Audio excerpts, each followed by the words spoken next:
एक नदी किनारे रुककर बंकू पानी पीने लगता है। तभी एक काला नाग उसे डस लेता है।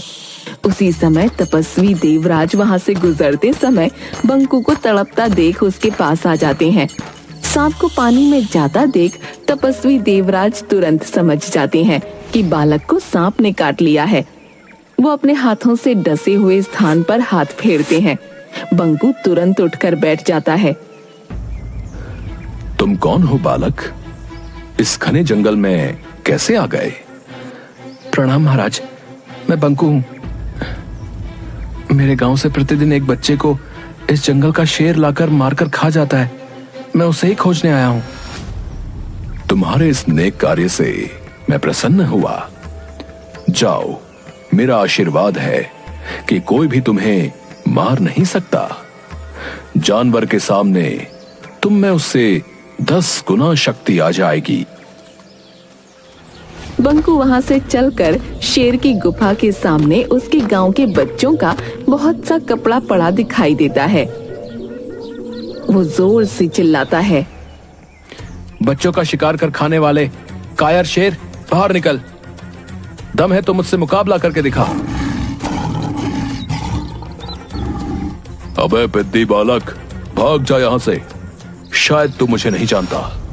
मैं कायर नहीं, मैं जंगल का राजा शेर हूँ। जा, इस गलती के लिए मैं तुझे माफ करता हूँ। जा अपने गांव लौट जा। अच्छा, तो अभी भी बड़ी बड़ी बातें निकल रही हैं। क्या राजा का यही काम है कि निरीह बच्चों को चुपके से उठाकर ले आए और उसे खा जाए? एक बार कह दिया ना कि मैं ऐसे कायरों वाले काम नहीं करता। शायद तुझे तुम्हारी मौत यहाँ खींच कर लाई है। क्यों?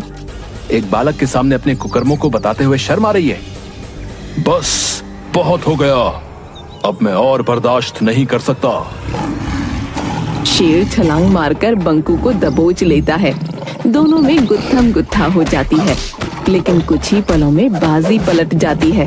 तपस्वी देवराज के दिए हुए वरदान की वजह से बंकू शेर से जीत जाता है। कौन हो तुम बहादुर बालक, और मुझ पर ऐसा इल्जाम क्यों लगा रहे हो? मैं सरताजपुर में रहता हूँ, जहाँ से तुम कल भी मेरे दोस्त सुधीर को दबोच कर ले आए हो, जिसका प्रमाण तुम्हारी गुफा के सामने पड़े कपड़े हैं। हाँ, इसको तो मैंने भी देखा है, पर ज्यादा ध्यान नहीं दिया। शेर तुरंत अपने गुप्तचर सियार को बुलाता है। गुप्तचर सियार, पता करो कि कौन मेरी गुफा के आगे ऐसी घटिया काम करके कपड़े फेंकता है। महाराज, ये काम किसी आदमी का है। देखिए, कोई कपड़ा फटा हुआ नहीं है। सभी कपड़े सही सलामत खोले गए हैं। जबकि अगर जानवर करता तो कपड़ों के चीथड़े होते। देख लिया, कोई हम जानवरों को फंसाने के लिए ऐसा काम कर रहा है। ठीक है, लेकिन आखिर ऐसी घिनौनी हरकत कौन कर रहा है?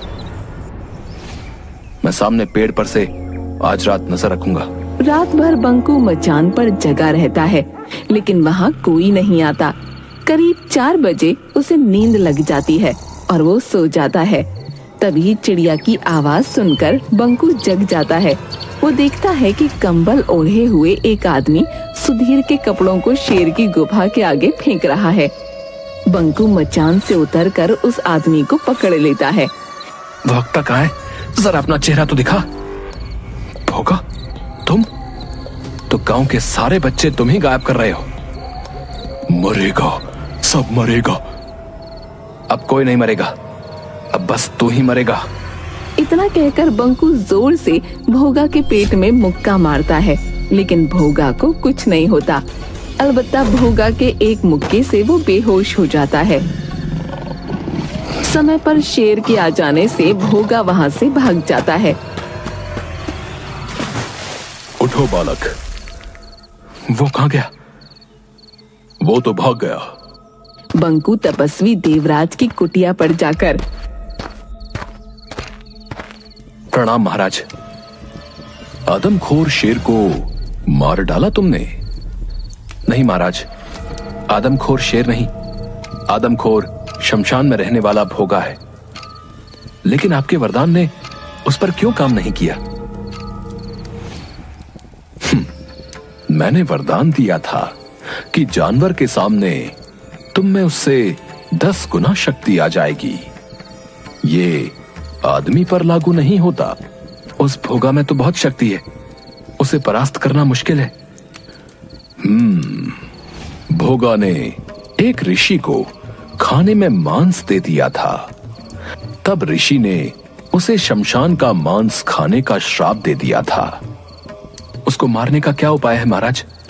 वो सिर्फ बेल के पेड़ की लकड़ी से बने औजार से ही मर सकता है, लेकिन उसे मारने के तुरंत बाद 200 गज उसकी परिधि से बाहर निकलना होगा, नहीं तो सामने वाला भी मर जाएगा।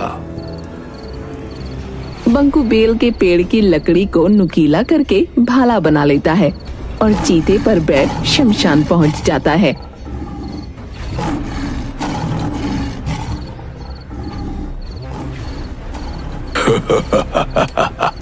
आ गए, आज तेरी मौत तुझे यहां खींच लाई है।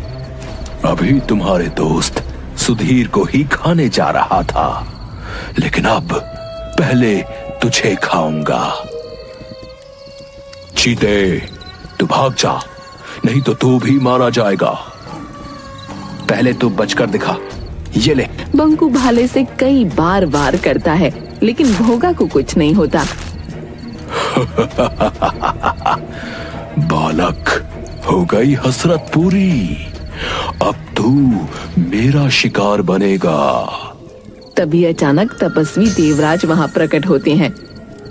बंकू, भाले को उसकी नाभि में मारो।